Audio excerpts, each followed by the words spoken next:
Tube Tamil வணக்கம். ஈரானுடைய அதி உயர் மத தலைவர் மொய்தபா காமைனியினுடைய எச்சரிக்கை வெளியாகி இருக்கின்றது. அமெரிக்க கப்பல்கள் பாரசீக குடா கடலினுடைய அடியாளத்திற்குள் மூழ்கடிக்கப்படுவதை தவிர வேறு வழியில்லை என்று கடைசி எச்சரிக்கை. ஈரான் பேச்சுவார்த்தையை நிராகரித்து போருக்கு தயாராகின்றது. அமெரிக்க கடற்படையினுடைய USS ஜெரால்ட் ஃபோர்ட் அவசரமாக மத்திய கிழக்கில் இருந்து அமெரிக்கா நோக்கி திரும்பி இருக்கின்றது. பழுதடையலாம் என்று கூறினாலும் நடக்க போகும் போரில் இந்த கப்பல் மூழ்கடிக்கப்படுமாக இருந்தால் அது அமெரிக்காவிற்கே அவமானமாக அமையும் என்று பின்வாங்குகின்றதா என்பது கேள்வி. ஈரானுடைய சபாநாயகர் கலிபா 3 நாட்களில் ஈரானுடைய ஆயில் குதங்களை எரித்து தள்ளுவேன் என்றீர்களே, என்ன நடைபெற்றது? எத்தனை 3 நாட்கள் போய்விட்டது? இதோ காணொளியில் வேண்டுமானால் இருக்கும் இடங்களை காட்டுகின்றோம், குண்டு வீசி பாருங்கள் என்று டொனால்ட் ட்ரம்பிற்கு சவால் விட்டிருக்கின்றார். ஆத்திரமடைந்த டொனால்ட் ட்ரம்ப் அவசரமாக இப்பொழுது தன்னுடைய படை தளபதிகளை அழைத்து பேசிக் கொண்டிருக்கின்றார். இன்று வியாழக்கிழமை அவர் முடிவெடுப்பார் என்றும் ஈரான் மீதான தாக்குதலை தவிர்க்க முடியாது என்ற நிலைக்கு அவர் வந்திருப்பதாக கூறப்படுகின்றது. அமெரிக்காவினுடைய படைத்துறையினுடைய முக்கிய தலைவர் 3 விதமான தாக்குதல்களை நடத்தலாம் என்கின்ற வியூக ஆலோசனைகளை இப்பொழுது டொனால்ட் ட்ரம்பிற்கு வழங்கி கொண்டிருக்கின்றார். ஹோர்முஸ் நீரிணையை மீட்பதற்கு அமெரிக்கா முயற்சி எடுக்கின்ற காரணத்தினாலும் பெரும்போர் ஒன்று வெடிப்பதற்கான சூழலும் ஈரான் முற்றுகையை உடைப்பதற்கான முயற்சியில் ஈடுபட போவதும் ஒரு புது போரை உருவாக்கும் நிலையில் ஆயில் விலை நேற்று 100 என்று $125 உயர்வடைந்திருக்கின்றது. என்ன நடைபெறுகின்றது? நாம் எதிர்பாராத விதமாக காரியங்கள் திடீரென சூழ்கொண்ட மேகமாக சுழன்றிருக்கின்றன. என்னதான் நடைபெற்றிருக்கின்றது?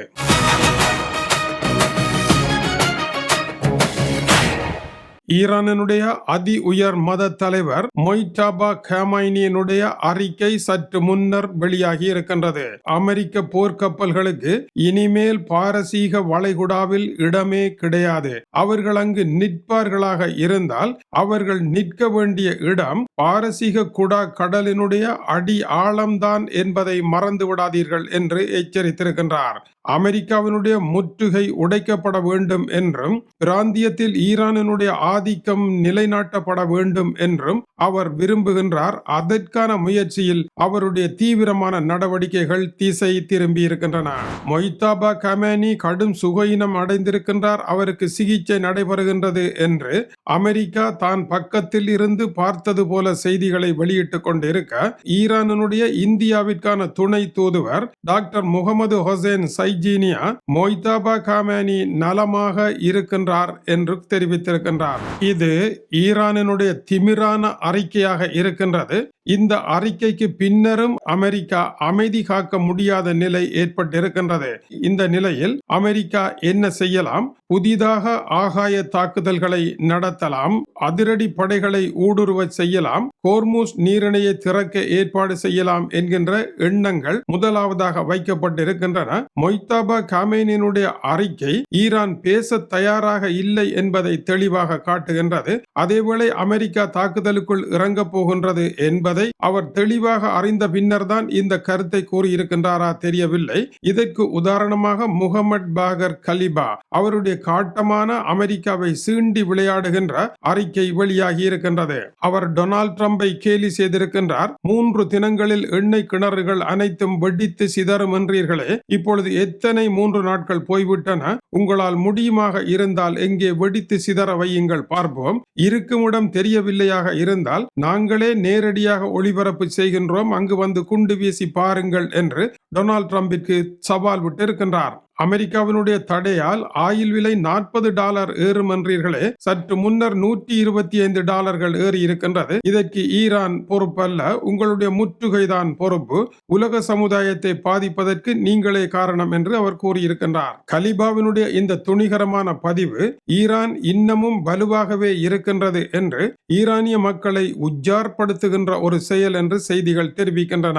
இந்த நிலையில் டொனால்ட் ட்ரம்ப் இன்று அவசர கூட்டத்தை கூடியிருக்கின்றார். போரை அடுத்த கட்டத்திற்கு எப்படி எடுப்பது, நேற்று முன்தினம் அவர் துப்பாக்கியுடன் கொடுத்த புகைப்பட போஸின் பின்னர் இனிமேலும் அமைதியாக இருந்தால் அவருடைய துப்பாக்கி விளையாட்டு துப்பாக்கி என்று கேலி பேச தொடங்கி விடுவார்கள் என்பது அவருக்கு தெரியும். இன்று கூடியிருக்கின்ற அவசர கூட்டமானது வழமை போல சமூக வலைத்தள விளையாட்டு அல்ல, உண்மையான நடவடிக்கைகளுக்காக அவர் கூடியிருக்கின்றார். அமெரிக்காவினுடைய படைத்துறை அட்மிரல் ஜெனரல் பிராட் கூப்பர் இப்பொழுது தன்னுடைய 3 அம்ச திட்டங்களை அமெரிக்க அதிபர் டொனால்ட் ட்ரம்பினுடைய மேசையில் வைத்திருக்கின்றார். நடக்க போகின்ற இந்த படை நடவடிக்கைக்கு பெயர் ஷாக் அண்ட் ஆவ், அதாவது மின்னல் வேகத்தில் ஆவ் என்று கத்துவதற்கு இடையில் காரியம் முடிந்துவிடும் என்பது இதனுடைய கருத்தாகும். அப்படி ஒரு மின்னல் தாக்குதலை நடத்துவது. இரண்டாவது, சிறப்பு அதிரடி படையணியை திடீரென இறக்கி ஈரானுடைய செறிவூட்டப்பட்ட யுரேனியத்தை அப்படியே அலாக்காக தூக்கி கொண்டு அமெரிக்காவிற்கு செல்வது, இல்லை அனைத்தையும் ஒன்றாகவே அழித்து தள்ளிவிடுவது. மூன்றாவது, கோர்முஸ் நீரிணையினுடைய இதய பகுதியின் மீது தாக்குதலை நடத்தி ஈரானுடைய கட்டுப்பாட்டை விலத்தி அமெரிக்காவினுடைய பூரண கட்டுப்பாட்டில் கோர்முஸ் நீரிணையை கொண்டு வருவது. இந்த 3 தாக்குதலையும் அவருடைய திட்டம் விவரிப்பதாக அமெரிக்க செய்திகள் சற்று முன்னர் வெளியாகி இருக்கின்றது. இது ஒரு ஆபத்தான கட்டம். அமெரிக்க அதிபர் வெறுமனே முற்றுகையில் இருந்து இப்பொழுது தாக்குதலுக்குள் நுழைகின்ற கட்டமாக இருக்கின்றது. இந்த நிலையில் அமெரிக்காவினுடைய புகழ்பெற்ற USS ஜெரார்ட் ஃபோர்ட் என்கின்ற கப்பல் மத்திய கிழக்கில் இருந்து வெளியேறுகின்றது. 309 தினங்கள் மத்திய கிழக்கிலேயே நின்றதனால் கப்பல் பழுதடைகின்ற நிலை காரணமாக 4500 படை வீரர்களுடன் அமெரிக்கா நோக்கி திரும்புகின்றது. ஆனால் இந்த கப்பல் அங்கு நிற்குமாக இருந்தால் ஈரான் அதை மூழ்கடிக்கின்ற வேலைகளை செய்யும். அதற்கான ஏற்பாடுகளை செய்திருக்கலாம் என்பதும் முக்கியமான விடயமாகும். இது பற்றி செய்திகள் எதுவும் பேசவில்லை.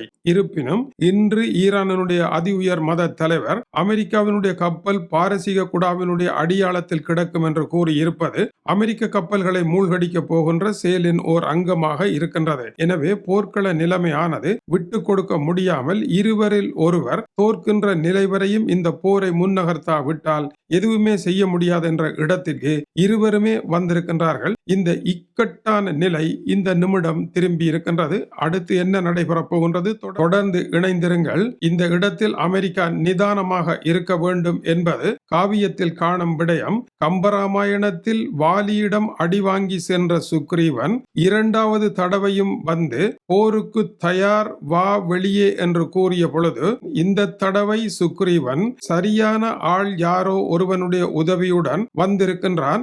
அவன் மறைந்திருந்து தாக்கலாம் என்கின்ற நிலையை வாலிக்கு எடுத்துரைத்த பொழுதிலும் வாலி கோபத்தினால் அவசரப்பட்டு வெளியே வந்து சுக்ரீவனுடனான போரில் தோல்வியடைந்தான். ராமன் ஒளிந்திருந்து அவனுக்கு பாணத்தை விட்டு வாலியை கொன்றது வாலி வதம் என்று ராமாயணத்தில் வருகின்றது. அதே ராமாயண காட்சி போல 2வது தடவையாக கலிபாவினுடைய இந்த அறைகூவல் டொனால்ட் ட்ரம்ப் என்கின்ற வாலியை களத்திற்கு இழுப்பது போல இருக்கின்றது.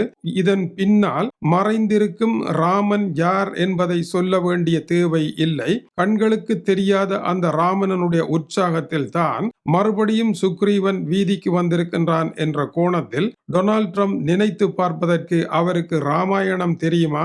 யாமறியோம். இது டியூப் தமிழனுடைய உலக செய்திகளுக்காக டென்மார்க்கில் இருந்து கீசே துறை. வணக்கம் உறவுகளே.